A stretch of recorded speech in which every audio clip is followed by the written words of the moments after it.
Nombreux sont ceux qui battent en brèche cette idée. Selon eux, l'être humain ne pourrait pas constituer une force géologique contribuant au réchauffement climatique, plus puissante encore que les volcans.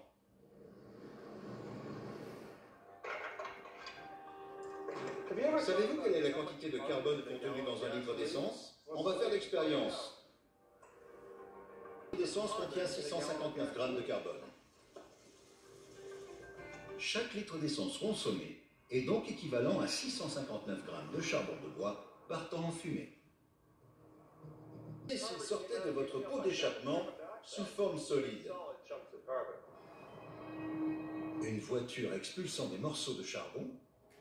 L'idée paraît saugrenue, mais imaginez. Avec une consommation de 9 litres au 100, vous déposeriez sur la chaussée près de 3 kg de charbon tous les 50 km. Sachant qu'une voiture roule en moyenne 19 000 km par an, c'est plus d'1 tonne de charbon qui serait ainsi rejetée par véhicule. Aux États-Unis uniquement, il y a environ 100 millions de véhicules en circulation, soit 330 000 tonnes de charbon chaque jour. Et si l'on ajoute le reste du parc automobile mondial, 1 milliard de véhicules, on atteint les 3 millions de tonnes de charbon sur les routes du monde, chaque jour. Et je ne compte que l'automobile.